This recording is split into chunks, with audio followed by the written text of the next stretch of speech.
안녕하십니까.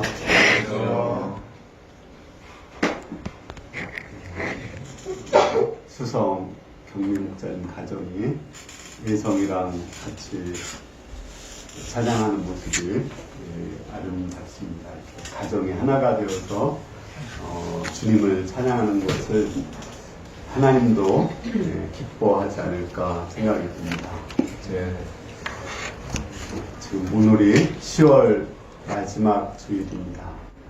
날씨가 많이 쌀쌀해지고 이제 겨울 냄새가 조금 나는 것 같습니다.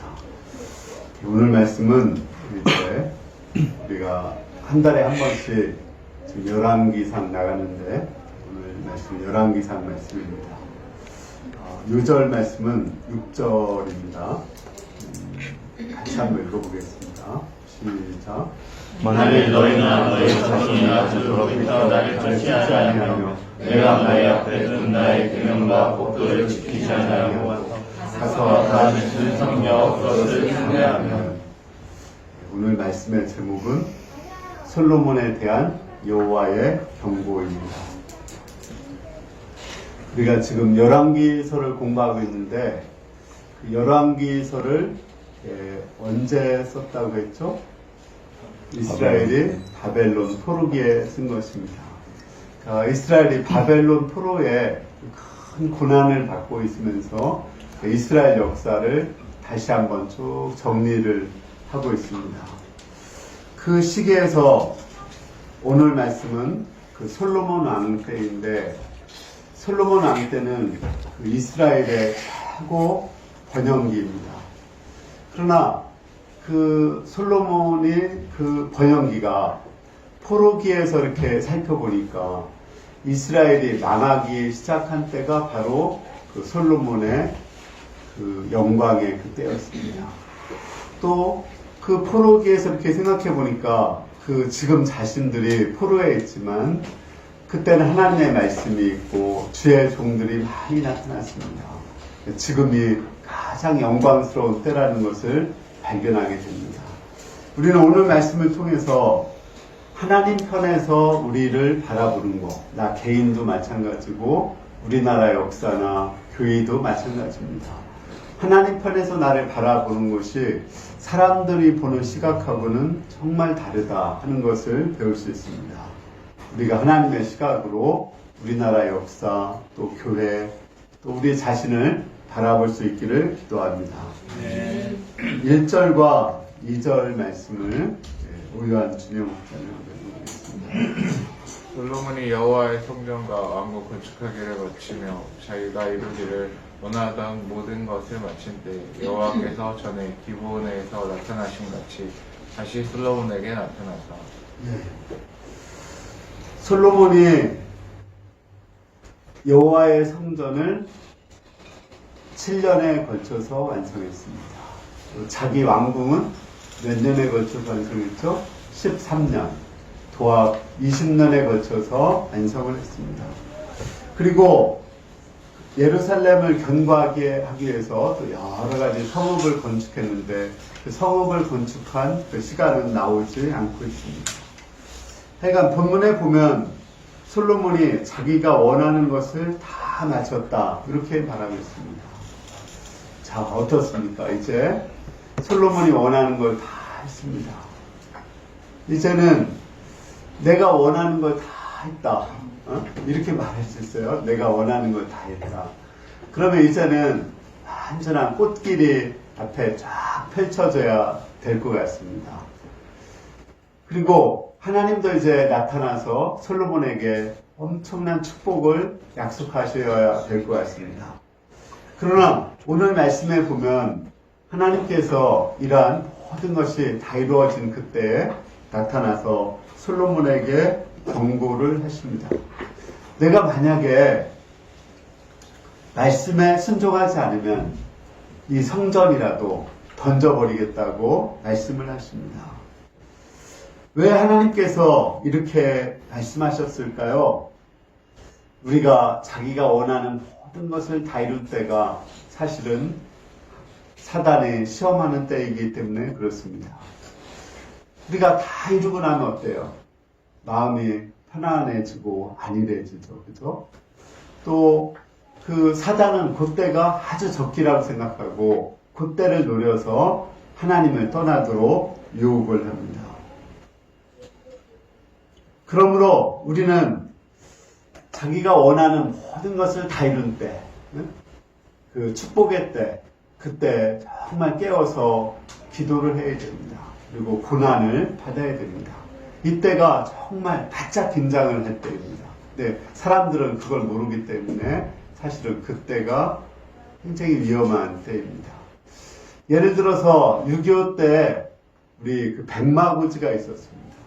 그 백마고지를 저녁이 되면 북한군이 점령하고 낮에가 되면 우리 한국군이 점령을 했습니다. 근데 그 백마고지를 딱 점령했으면 와 이제 다 끝났다 이렇게 생각하면 안 됩니다. 그 다음에 바로 또 북한군의 그 반격이 시작되기 때문에 그렇습니다. 그러니까 우리가 내가 다 원하는 것을 이뤘으면 그것이 이제 사단으로부터 지키기 위해서 정말 깨어서 좀 내가 한 단계 성장하기까지 더 깨어 있어야 됩니다. 성경에는 이러한 이야기들로 엄청나게 많이 나오고 또 역사적으로도 이런 것들이 많이 나타나 있습니다. 이것이 우리에게 아주 좋은 교훈이 되는 말씀입니다. 예를 들어서 아브라함이 언제 시험을 받았나요? 자식을 못 낳을 때 시험이 없었습니다. 또 뭐 사람들에게 인정과 칭찬을 받지 않을 때 그때 시험 없었습니다. 그러나 그가 그렇게 바라던 25년 만에 이삭을 낳고 또 주위 사람들에게 당신이 어디로 가든지 하나님이 함께 하십니다. 이렇게 인정을 받았을 때 그때 하나님이 아브라함을 시험하셨습니다. 내 사랑하는 가장 아들 이삭을 하나님께 번제로 드리라고 했습니다. 왜 그랬을까요? 그때 하나님보다도 축복을 더 사랑하게 되기 때문입니다. 아브라함은 그 시험을 이겼기 때문에 그 기초가 아주 튼실했고 아브라함의 신앙의 기초가 지금 2000년이 흐른 그 예수님의 때까지 지금 한 4000년이 흐른 지금까지도 그 영향력이 아주 넓게 퍼져 있습니다. 얼마나 멋있습니까? 반면에 예수님의 조상 중에 아브라함과 함께 또 대표적인 사람이 누구예요? 다윗입니다. 근데 다윗은 이제 그 사울 왕한테 계속 쫓기고 광야 생활할 때 아무런 시험이 없었습니다. 그러나 그가 통일 이스라엘 왕이 되고 이제 자기가 전쟁에 나가지 않아도 이스라엘은 되게 안정기에 접어들게 되었습니다. 그때 오후에 일어나서 왕궁 이제 지붕을 거닐다가 그 유혹에 빠져서 죄를 범하고 말았습니다. 그러면서 다윗은 엄청난 훈련을 받았습니다. 그러나 이제 다윗의 위대한 점은 뭐냐면 죄를 지었지만 하나님이 주시는 엄청난 훈련을 다 받았습니다. 그래서 오히려 다윗은 메시아의 조상이 될 수가 있었습니다. 역사적으로는 어떨까요? 우리 기독교가 가장 타락했을 때가 언제일까요? 중세시대죠. 근데 그 중세시대가 시작되는 그 기점이 언제일까요? 그러니까 연구를 해보니까 중세시대 한 100년 전에 콘스탄틴 황제가 기독교를 국교로 합니다.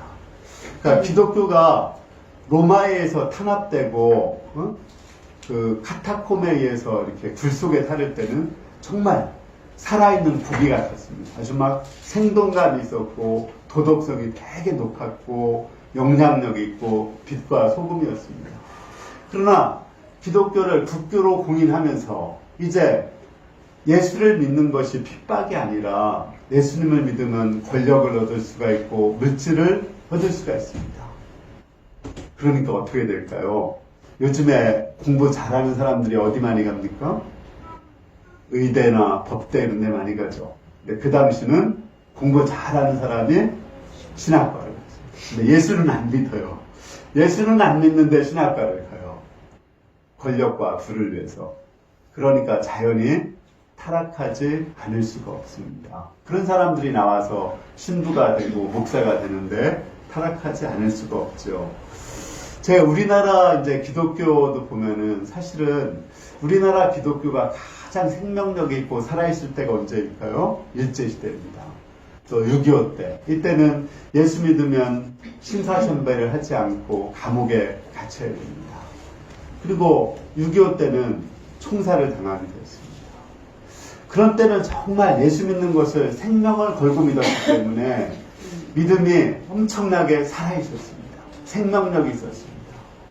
그러면 이 기독교가, 한국의 기독교가 타락하기 시작할 때는 언제부터였을까요? 제가 그거를 한번 조사를 해봤습니다.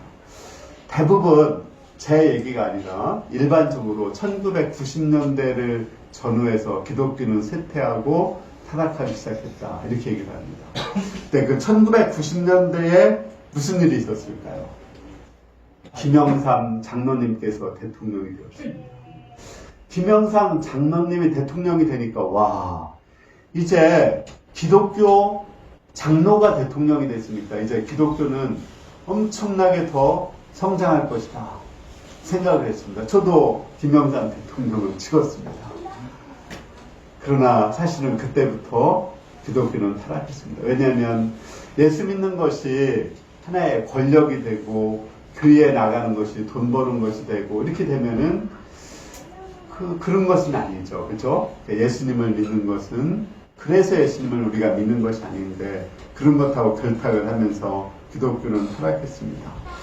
그러다가 다시 한번 기독교가 타락하게 된 것은 이명박 장로님이 대통령이 되면서 다시 한번 기독교는 또 쇠락의 길을 가기 시작합니다. 이것이 정말 아이러니입니다. 고난을 받고 핍박을 받을 때는 살아있었는데 영광을 얻을 때 타락하게 됩니다. 이것은 개인적인 것도 마찬가지입니다. 우리가 취업을 하지 않고 막 취업 준비하고 또 결혼하기 전에 또 막 고난이 있고 힘들고 또 학생 때 이렇게 투쟁을 할 때는 정말 신앙이 살아있습니다. 그런데 취업하면서 타락하고 결혼하면서 타락하고 자녀 낳으면 더 타락하고 이게 다는 그렇지 않지만 대부분이 그렇게 된다는 것입니다. 그러니까 그러면 어떻게 될까요? 우리는 항상 고난을 받고 항상 고생하고 취업도 하지 말고 이렇게 살아야 될까요? 그렇지 않습니다. 이 축복의 때 더 투쟁을 하면 돼요. 더 투쟁하고 더 고난받고 더 주님을 사랑하면 오히려 그 축복 가운데 아브라함처럼 그런 거 있죠? 아브라함이 하나님의 축복을 받고 이삭을 받았을 때 이삭을 번제로 드렸잖아요. 그죠? 하나님이 주신 자녀보다도 하나님을 더 사랑하고 하나님이 주신 직장보다 하나님을 더 사랑하고 그러면 하나님이 우리에게 주신 축복을 더 영원히 더 축복해 주실 것입니다. 3절에서 5절까지는 이제 조건부 축복을 하나님께서 약속해 주십니다. 4절과 5절만 우리 한나자매님 읽어볼까요? 네가 만일 네 아버지 다윗의 행함같이 마음을 온전히 가득하고 바르게 하여 내 앞에서 행하며 내가 네게 명령한 대로 온갖 일에 순종하여 내 법도와 율례를 지키면 내가 네 아버지 다윗에게 말하기를 이스라엘의 왕위에 오를 사람이 내게서 끊어지지 아니하리라 한 대로 네 이스라엘의 왕위를 영원히 견고하게 하려니와. 네. 이제 하나님께서는 그 솔로몬의 기도를 들으셨습니다. 솔로몬이 그렇게 기도했거든요. 하나님의 이름이 항상 성전에 있고 하나님의 눈이 항상 성전에 있어서 여기서 기도하면 그 기도를 다 들어달라고 그렇게 기도했습니다. 그리고 전쟁에 나가서도 기도하면 이 성전에서 기도를 들어주시고 포로로 나가서 기도해도 기도를 들어주시고 기도를 다 들어달라고 했는데 하나님께서도 그 기도를 들으시고 성전에 하나님의 이름을 두고 하나님이 거하셔서 그가 하는 모든 기도를 다 들어주시겠다고 약속하셨습니다. 그러나 조건부 축복을 약속을 했습니다. 내가 다윗처럼 그 마음이 하나님의 마음에 합한 자가 되라고 말씀하셨습니다. 그리고 사람 앞에 살지 말고 다윗처럼 하나님 앞에 살라고 했습니다. 모세에게 준 계명을 그 말씀을 다 순종해서 지키라고 말씀했습니다. 그러면 다윗에게 한 약속을 지켜서 그 솔로몬의 후손 가운데 이제 왕들이 끊어지지 않고 메시아가 나올 것이라고 약속을 해주셨습니다. 하나님께서는 성전보다 더 중요한 것은 솔로몬이다, 사람이라고 말씀하십니다. 우리도 큰 계획에 교회를 짓고 또 뭔가 업적을 이루고 나면 하나님이 우리와 함께 하실 것 같죠? 또 아까 얘기한 것처럼 우리 크리스찬들이 대통령이 되고 국회의원이 되고 사회 요직에 들어가면 그때부터 우리나라는 변화될 것 같죠?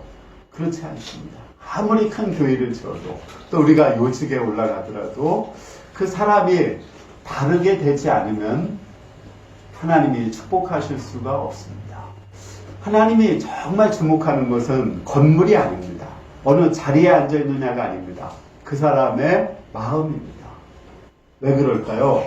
우리 하나님은 천지를 창조하신 전능하신 하나님이십니다. 그 크신 하나님은 하늘을 보좌 삼으시고 땅을 발판 삼으시는 분입니다. 그렇게 크신 하나님이 어떻게 작은 성전 안에 거하실 수가 있습니까? 그러나 하나님이 거하실 수 있는 곳이 있습니다. 성전보다, 온 세상보다 더 크고 위대한 것이 뭔가 아십니까? 사람입니다. 왜냐하면 사람은 하나님의 형상대로 만들었기 때문에 그렇습니다. 그래서 예수님은 온 천하보다도 한 생명이 소중하다고 말씀했습니다. 우리 하나님께서는 성전에는 거하실 수 없지만 그러나 우리 마음속에 거하실 수가 있습니다. 우리 마음이 하나님을 경외하고 말씀 앞에 두려워 떨고 말씀에 순종하면 하나님께서 영원토록 우리와 함께 하시고 우리를 축복해 주실 수가 있습니다. 그러므로 우리는 항상 하나님 앞에서 두렵고 떨림으로 서야 됩니다. 하나님의 말씀을 들을 때 말씀이 떨림으로 들리고 말씀이 나한테 하는 말씀으로 들리고 말씀을 들을 때 막 감격해서 눈물이 나고 또 죄가 깨달아져서 회개의 눈물이 흘리고 하나님을 찬양하는 마음이 생기는 사람. 여기 그러신 분 있나요? 그 사람은 반드시 하나님이 축복하십니다. 그런데 말씀을 들어도 무감각해지는 거예요. 그리고 그냥 습관적으로 오는 거예요. 예배에 오고 그 굉장히 위험한 것입니다. 그러니까 우리는 항상 하나님 앞에서 내 말씀을 살피고 말씀이 하나님 앞에서 정말 이렇게 말씀 앞에서 떠는 사람, 말씀을 하나님의 말씀으로 들을 수 있는 사람, 그런 사람은 하나님께서 영원토록 함께 하시고 복을 주시게 되십니다.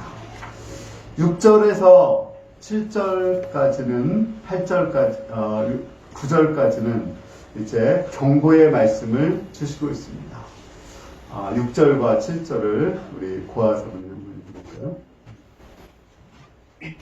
만일 너희나 너희의 자손이 아주 돌아서서 나를 따르지 아니하며 내가 너희 앞에 두는 나의 계명과 법도를 지키지 아니하고 가서 다른 신을 섬겨 그것을 경배하면 내가 이스라엘을 내가 그들에게 준 땅에서 끊어버릴 것이요 내 이름을 위하여 내가 거룩하게 구별한 이 성전이라도 내 앞에서 먼저 버리리니 이스라엘은 모든 민족 가운데에서 속담거리와 이야기거리가 될 것입니다. 네. 여기 보면 하나님이 그렇게 성전을 지은 걸 보셨습니다. 금으로 화려하게, 아주 아름답게. 그런데 니네가 만약에 말씀에 순종하지 않는다면 이 성전을 던져버리겠다.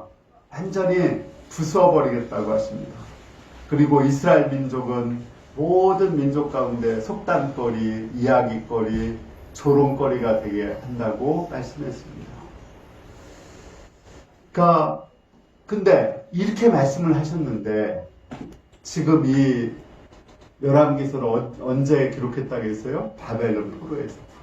이 말씀이 그대로 이루어진 겁니다. 말씀대로 성전이 황폐하게 되고 정말 이스라엘은 조롱거리가 되고 이스라엘은 포로가 되었습니다. 지금 이스라엘은 그 포로기에서 지금 그 솔로몬 시대를 생각하고 있는 것입니다. 왜 우리가 망했을까? 왜 우리가 포로가 되었을까? 그것을 생각하는 것입니다. 왜 이스라엘 사람들이 포로가 되었어요? 이 말씀에 있는 것처럼 하나님을 따르지 않고 하나님의 계명을 지키지 않고 다른 신을 섬겨서 경배했기 때문에 그렇습니다. 그래서 우리가 망했다. 그러면 어떻게 이스라엘 사람들이 회복될 수 있을까요? 말씀으로 돌아갑니다. 다시 하나님께로 돌아가는 거죠. 말씀으로 돌아가서 하나님께로 돌아가자. 이런 영적인 부흥 운동이 이 바벨론 포로의 전후기에 일어나게 됩니다. 그리고 엄청난 영적인 부흥이 이스라엘 가운데 일어나게 됩니다. 그래서 이때 제가 성경을 연구하다 보면 정말 이 바벨론 포로기가 없었다면 이스라엘 민족은 없었다고 말해도 과언이 아닙니다. 바벨론 포로에 잡혀가기 전에 예언한 것이 예레미야고 바벨론 포로에 잡혀가서 예언한 것이 에스겔서입니다. 그리고 선지 이사야서도 바벨론 포로기에서 돌아올 것을 예언하고 있습니다. 뿐만 아니라 모든 소선지서들도 이 바벨론 포로기에 집중되어 있습니다. 그래서 어떤 사람은 그 이사야서도 바벨론 포로에서 돌아올 걸 예언했기 때문에 그때 쓴 것이 아니냐 이렇게 얘기하시는 분도 있습니다. 뿐만 아니라 우리가 아는 것처럼 열왕기 상하는 바벨론 포로기 때 쓴 것이고 역대 상하는 포로기에서 돌아와서 쓴 것이고 에스라, 느헤미야 다 포로기에서 돌아와서 쓴 것입니다. 대부분의 성경이 이때 쓰여졌습니다. 그러면서 이스라엘의 민족이 새로 창조되고 이스라엘은 정말 여호와 하나님만을 섬기는 거룩한 민족으로 거듭나게 되었습니다. 그리고 그 가운데서 이스라엘 민족이 회복되고 그를 통해서 메시아가 오실 수가 있게 되었습니다.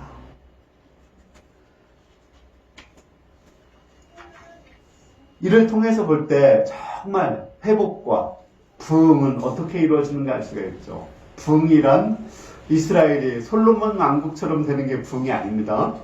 굉장히 우리가 부흥에 대해서 착각하기 쉬운데 부흥하면 여러분들 뭐가 생각나요? 숫자가 많아지는 거. 대부분 교회 부흥하면 숫자가 많아지는 거 이렇게 생각합니다. 근데 성경에 부흥이라는 단어는 딱 한 번 나옵니다. 어디에 한 번 나와요? 하박국에. 네, 하박국의 부흥은 원래 그 번역상 우리말로 부흥으로 번역을 한 거지 언어에 보면은 다시 나타나다.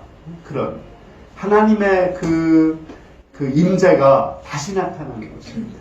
그러니까 이 가장 하나님의 부흥기가 바벨론 포로시예요. 이때가 하나님의 그 임재 말씀이 막 나타났으니까.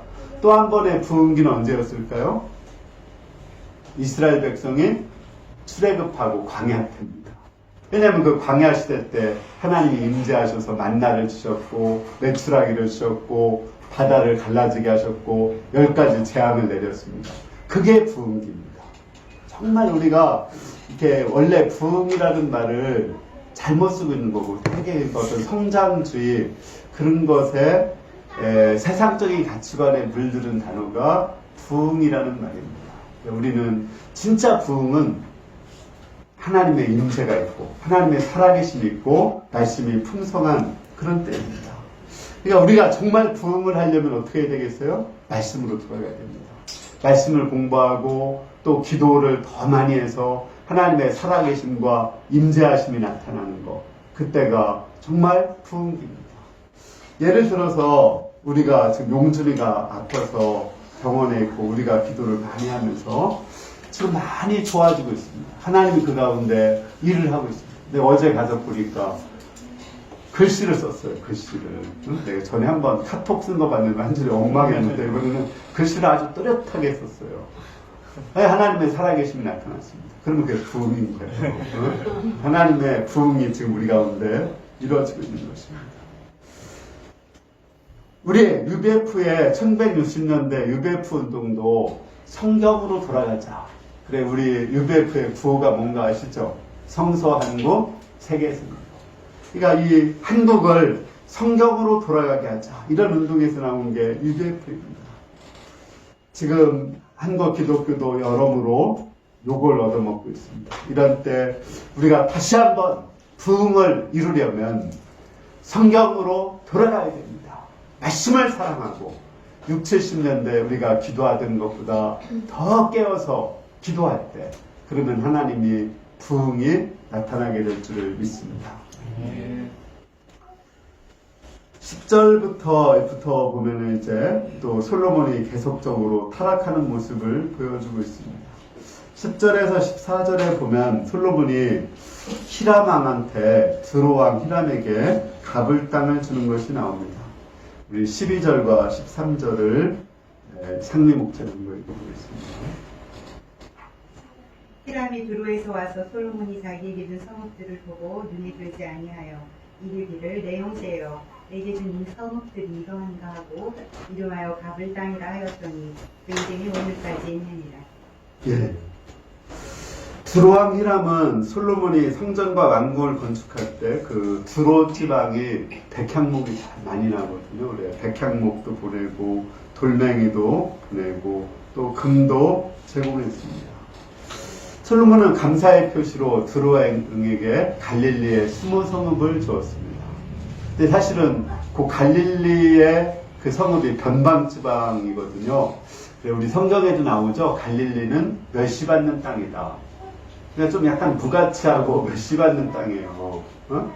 그래서 장사를 잘한 거죠. 솔로몬이 그 당시는 강대국이고 갑이고 두로왕이 을입니다. 그러니까 뭐 네가 금하고 제목 많이 줬지만 이거 가져라 이렇게 하니까 또 그걸 받았으니까 두로왕은 또 어쩔 수 없이 금 120달란트를 또 왕에게 보냈습니다. 이런 걸 보면 솔로몬 왕은 강대국을 이용해서 장사를 아주 잘한 그런 왕입니다. 아주 실용적 가치관을 가진 왕이죠. 그러나 사실은 문제가 많습니다. 왜요? 그 가나안 땅은 하나님이 약속으로 주신 땅입니다. 아브라함에게서부터 솔로몬에게 약속으로 주신 땅이에요. 그 약속에 준 땅은 이렇게 무가치한 땅이든 좋은 땅이든 누구에게 줄 수가 없는 겁니다. 아니 아무리 무가치한 땅이라도 그거를 가꾸고 개간하면 좋은 땅이 될 수 있는 거잖아요. 그렇죠? 갈릴리 땅이 멸시받는 땅이고 무가치한 땅이지만 거기 예수님이 오셔서 그곳에서 복음을 전하자. 하나님은 그 멸시받는 갈릴리 땅을 영화롭게 하셨습니다. 물론 이제 지금 솔로몬이 두로왕 히람한테 20곳을 줬는데 나중에 이걸 다시 돌려받아요. 그래서 예수님 때는 그게 이제 이스라엘 땅이 됩니다. 여기서 우리가 배우는 아주 중요한 교훈은 뭐냐면 하나님의 약속으로 주신 것이 때로는 무가치할 수가 있다는 거예요. 무가치할 뿐 아니라 해롭게 여겨질 수도 있습니다. 그렇죠? 그래서 쓸모없다고 버리면 그거는 엄청난 영적인 축복을 잃게 되는 것입니다. 그곳에 복음이 들어오고 성령이 역사하고 하나님이 함께 하시면 아무리 멸시받고 무가치한 것도 영화롭게 되고 가치 있게 된다는 것을 배울 수가 있습니다. 예를 들어서 우리가 예수님을 믿는 성도입니다. 아까도 얘기했지만 내가 예수 믿는다는 거는 너무 귀한 거예요. 그래서 왜냐하면 예수 믿는 것이 내가 천국 갈 수 있는 표징이거든요. 따라서 일제시대나 6.25 때는 자기의 목숨을 걸고 예수님을 믿었습니다. 근데 뭐 예수 믿어야 나한테 뭔 이익이 있는가? 예수 믿어야 사람들한테 욕만 얻어먹지. 예수 믿고 뭐 예배 주일날 예배 나오고 내가 하고 싶은 것도 못하고 급하게 해서 예수 믿는 걸 버리면 어떻게 되겠습니까? 천국을 가지 못하고 지옥을 갈 수밖에 없습니다. 또 우리에게 목자로 하나님께서 세워주셨습니다. 이것도 하나님 앞에서 보면 엄청난 축복이고 은혜입니다. 내가 목자로 쓰임받을 수 있는 것. 그러나 우리가 목자와 목동으로 사는 것이 때로는 부담스러울 수가 있습니다. 양을 치고 섬기고 말씀을 돕고 또 희생하고 헌신하고 그러나 그것을 버린다면 그것은 에서가 장자의 명분을 팥죽한 그릇에 판 거와 다름이 없습니다. 그러니까 우리는 아무리 무가치하게 보이고 해롭게 보여도 하나님 편에서 그것이 얼마나 귀한지를 알아야 됩니다. 또 아내와 남편, 자녀들, 부모도 마찬가지입니다. 가족들도 하나님이 나에게 주신 약속으로 주신 선물들입니다. 우리는 때로는 부부가 나한테 손해를 끼칠 수도 있고 또 나한테 피해를 줄 수도 있어요. 그렇지만 버려서는 안 됩니다.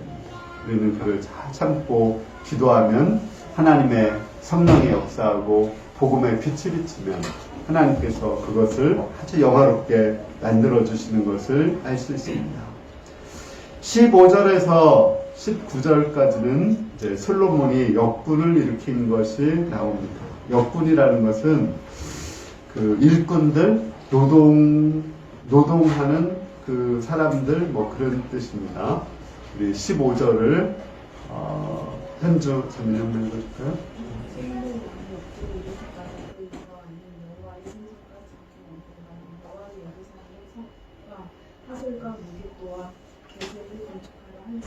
예. 솔로몬이 이제 그러니까 역군을 일으켰다. 이게 지금으로 말하면 저는 강제 부역 이렇게 해석할 수 있겠죠. 이렇게 노동자들을 불러서 이제 국가에서 일을 시킨 겁니다. 강제 부역을 시킨 거죠. 뭐 성전을 지어야 되고 왕궁도 지어야 되고 성을 건축해야 되니까 역군을 일으키는 것은 당연합니다. 또 역군을 일으켰기 때문에 그들이 성전과 왕궁을 또 성벽을 건축할 수가 있었습니다. 그러나 여기에도 하나의 함정이 있습니다. 역군을 일으켰으니까 만약에 안 가면 어떻게 됐을까요? 엄청난 불이익이 있었겠죠, 그죠? 가기 싫은 사람들 많았을 거예요, 그죠?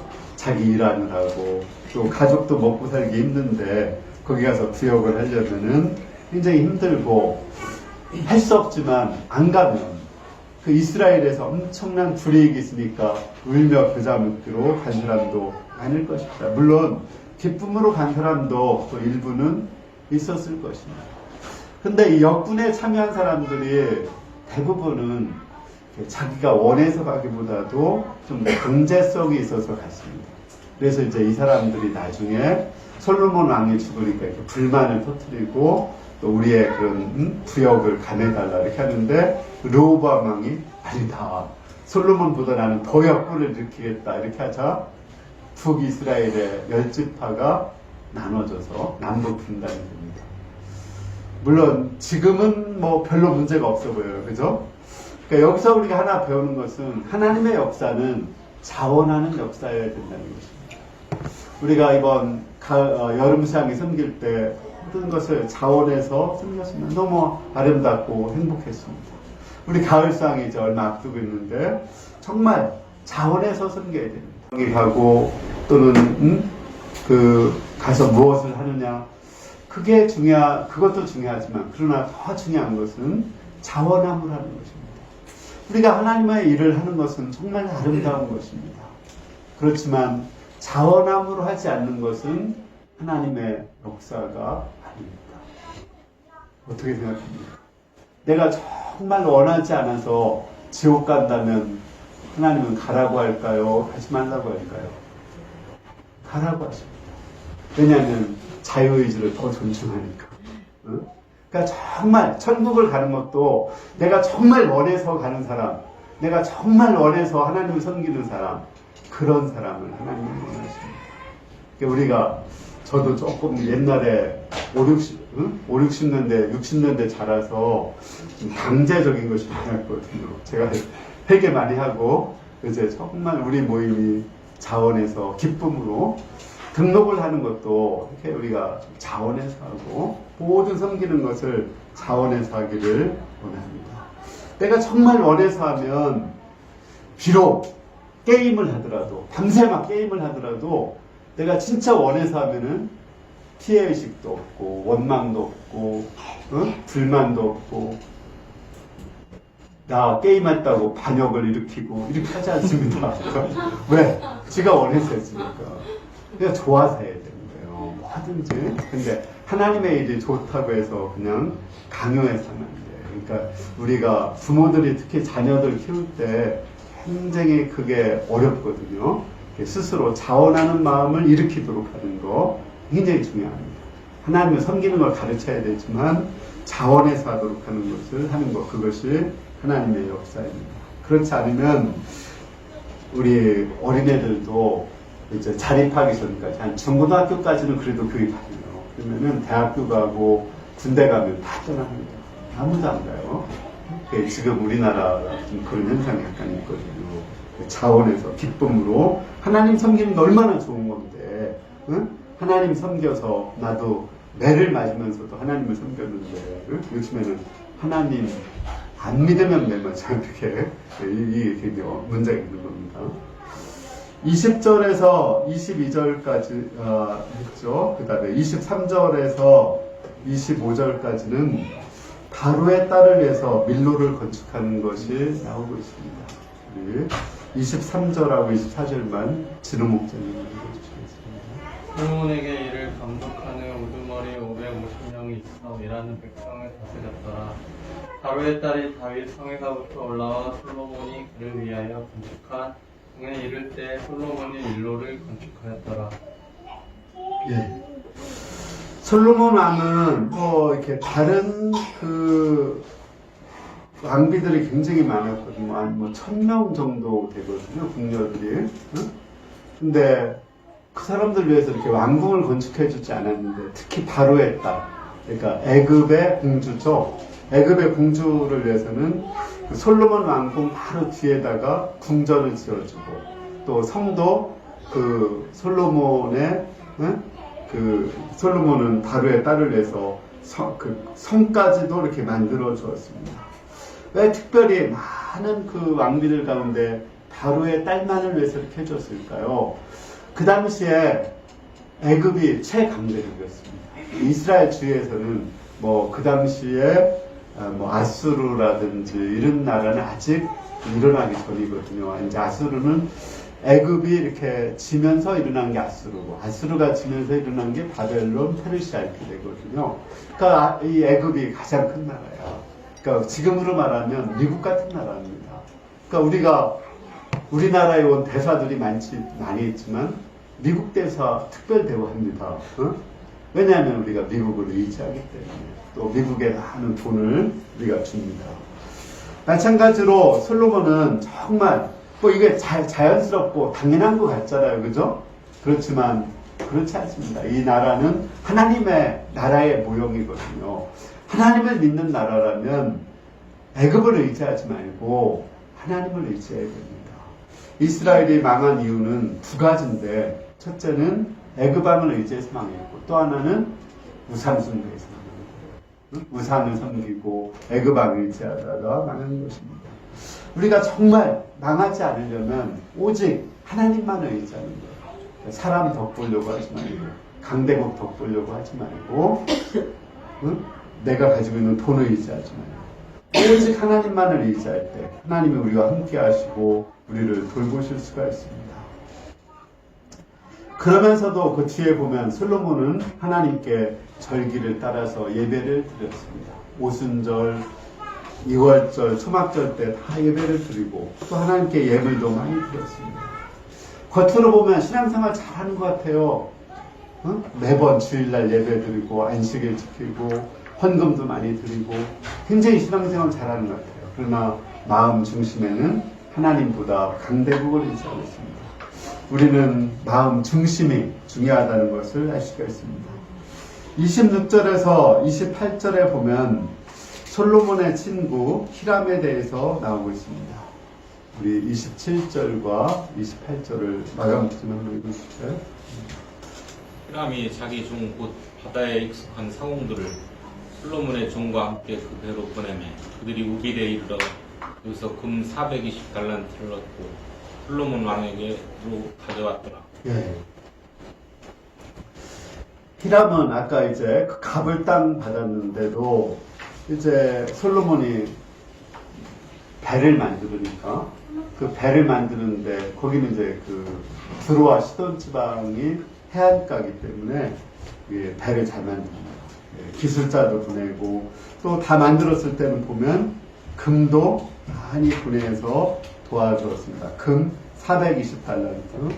그러니까 솔로몬에게 정말 좋은 친구는 히람왕이었습니다. 왜냐하면 너무 잘 섬기거든요, 솔로몬을. 근데 솔로몬한테 하나 약점이 있는데 그것은 솔로몬에게 정말 직언해주는, 충원하고 구원을 해주는 친구가 없었다는 것입니다. 지금 솔로몬이 지금 삐뚤어지고 있잖아요. 애굽왕을 의지하기도 하고, 응? 또 솔로몬이 이렇게 물질적인 것을 의지하기도 하고, 지금 솔로몬이 말씀을 좀 멀리 하기도 하고, 그런데 그거에 대해서 얘기해주는 사람이 한 사람도 없습니다. 다윗 왕이 그래도 바르게 설 수 있었던 것은 다윗을 위해서 충고해주는 사람이 있었습니다. 누가 있었죠? 나단 선지자가 있었습니다. 솔로몬에게도 나단의 아들 사봇이라는 벗이 있었는데 그 사람이 직언해주는 사람이에요. 사람은 있었었는데 싫은 거야. 자꾸만 싫은 소리 하고 안 좋은 소리 하니까 싫어서 멀리 하다가 망하게 되는 것입니다. 우리는 때로 나를 고통스럽게 하고 좀 힘들게 하더라도 직언하는 사람들을 옆에 두어야 망하지 않는다는 것을 배울 수 있습니다. 결론적으로 오늘 말씀은 이스라엘이 바벨론 포로 시기에 주신 말씀입니다. 그 시기에 솔로몬 시대를 바라보고 있습니다. 솔로몬 시대는 아주 영화롭고 물질적으로 풍요로웠고 평화로웠고, 그러나 하나님 말씀은 별로 없었습니다. 선지자가 나와서 솔로몬 시대에 선지자가 예언한 말씀이 하나도 없어요. 솔로몬 시대에. 응? 다윗 때는 그래도 다윗에 얼마나 많은 노래가 시편이 있습니까? 그죠? 그게 성경으로 되어 있잖아요. 근데 솔로몬 시대는 그게 없어요. 물론 솔로몬이 잠언이나 전도서를 썼습니다. 응? 이거는 그 전 단계예요. 전 단계. 타락하면서 그것을 얘기해 주는 사람이 없는 거예요. 응? 정말 얘기해 주는 사람이 없어요. 그래서 나중에 타락하고 이제 뼈저리게 몸으로 다 깨닫고 나서 이제 그 다음에 쓴 게 뭐냐면 전도서입니다. 그러니까 이 지금 바벨론 포로 시기에서 이 솔로몬 때를 쳐다보고 있습니다. 솔로몬 때가 그렇게 행복한 때인 것 같았지만 사실은 솔로몬 때는 행복한 때가 아니었다고 이 열왕기서 기자는 말하고 있습니다. 그러면 열왕기서 기자가 얘기하는 가장 행복한 때는 언제일까요? 지금 바벨론 포로 때가 아니에요. 바벨론 포로에서 매를 맞고 고통을 당하고 있는데 거기에 아까 얘기한 것처럼 엄청난 선지자들이 나오고 엄청난 말씀이 풍성했고 은혜가 있었습니다. 그리고 이스라엘은 완전히 새롭게 되었습니다. 비록 우리에게 고난이 있을지라도 하나님의 말씀이 있고 성령의 임재가 있고 하나님의 임마누엘이 있으면 그것이 가장 행복한 때다. 이렇게 말하고 있습니다. 우리도 개인적으로 고난을 당하시는 분이 있습니다. 그러나 그때 내가 하나님께 더 가까이 갈 수 있다면, 더 말씀이 꿀송이처럼 달게 느껴진다면 그때가 우리가 영적인 부흥기고 가장 행복한 때입니다. 물론 그렇게 돼가지고 이제 또 물질적으로 풍요로워지고 건강도 회복했을 때 하나님을 떠나지 말아야 되겠죠, 그죠? 항상 이 반복을 하면 안 되겠죠, 그죠? 응? 진짜 바보 같은 거죠.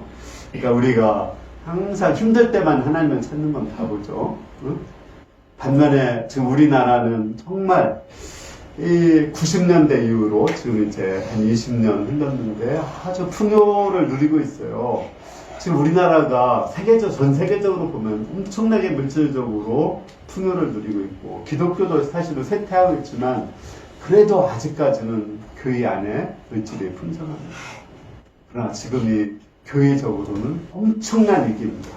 정말 이때 우리가 깨어서 기도하고 말씀으로 돌아가는 운동을 일으키지 않는다면 우리나라도 유럽이나 미국처럼 이렇게 교회가 텅텅 비게 될 것입니다. 그리고 이제 교회가 술집이 되고 교회가 이슬람, 모슬림 서원이 되고 이런 때가 오게 될 것입니다. 이건 너무 당연한 역사적인 진리입니다.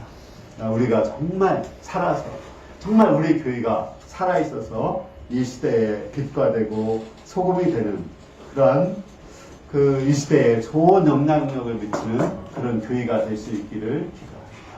또 우리가 축복의 자원에서 고난을 더 받음으로 꼭 하나님이 고난을 줘서 고난을 받지 말고 내가 자원해서 기도하는 고난, 말씀 보는 고난, 또 양들을 감당하는 그 고난을 지속적으로 받을 때 하나님이 부활의 영광을 우리 가운데 풍성하게 주실 줄을 믿습니다.